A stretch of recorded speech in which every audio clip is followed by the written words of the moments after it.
to push more ads and then get more ranking and so on and so forth. So everything is linked together. So we have more inventory, then we push the ads, and then it would get more ranking, and then that's how it would get increase the sales, right? So behind the scene, we don't have so much inventory, so that's why it's competitive niche. It's not like mid competitive or low competitive niche where you can work on low inventory levels and you can get the profitable.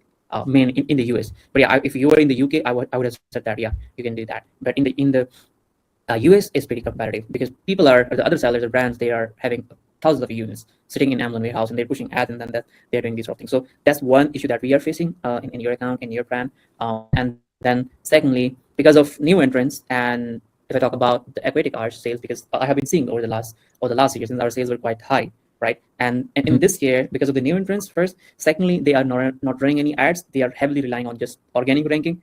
That's one thing about them. Sure. Yeah. What is a number that you're comfortable with being in the warehouse for you to run the ads that you in the way you think will be successful? Like, what number are you looking for there? Yeah, how much should we have in supply in order for your ads to really kick it up?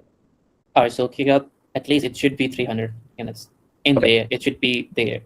At least I'm saying that, but I would say range that I would say that's like 300 to 600 units, and then obviously we'll keep doing and keep recycling the inventory, but at least 300, so it can back up us to push our ads and push our strategy, and then back up the ranking.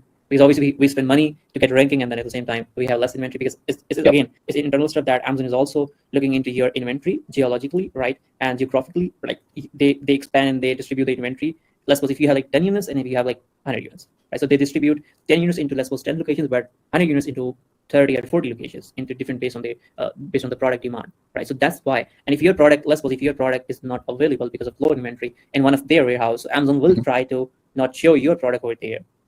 Will try to, because your product is not available, and Amazon don't want to lose that space. They want to show somebody else who is available in the inventory, and they can get some more clicks and ads from them as well, you know? So you're basically saying at this point, ignore all the excess inventory warnings, just get that much in there and it'll move before we have to pay that. Is that kind of what you mean here? I am mainly trying to say that just stay in stock at least 300 units. But I'm saying if we put 300 in, then Amazon is warning us that we have excess units, that sort of thing. I know that is only charged after, I think, 100. Folks they can easily figure out that this is AI generated. Yeah, I'm not saying don't use it, because I use it all the time at work myself, but try and dress up the details so that it looks like it was photoshopped and not generated by AI. So that's why we use Photoshop to make it like more. I figured out that you can get WhatsApp on the desktop just through the web page. Oh, okay.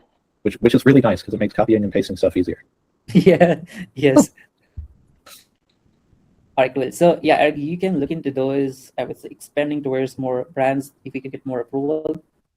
That is going to be nice, to be honest. Like I'm saying personally, right, based on the situation, and at the same time we can keep working on our own branded products we can keep working and try to get some more things in, right? Especially in terms of reviews and so on and so forth. But from other brands, that is like instant profit making machine. That I would say, because we don't involve anything else. We are just selling the product, and we are making, like, if we are still making 10 to 15% profit margin, that's pretty awesome to go. But still we are making something instead of just losing money. Yeah. Right now we are losing money per bottle sold. Yeah, that's what I'm very concerned about the brand. That I do want to make money out of that, so at least it can cover your expenses, right? And then it's after some time we improve the wholesale model, like selling other brands' product, and then at the same time we can improve our own brand and get some more reviews, and then hopefully we can have more things to come in. Because I've seen a lot of good brands that they are like selling. One of my friends, he is selling one brand products, and he's making like 600K, 6 to 700K, and his annual profit is around like 60 to 70K per month. So that's like he's selling the US. So there's a lot of big brands out there. We can utilize those. So I know in my market, but yeah, people who are living in the US, they have the resources, but they don't know how to use those.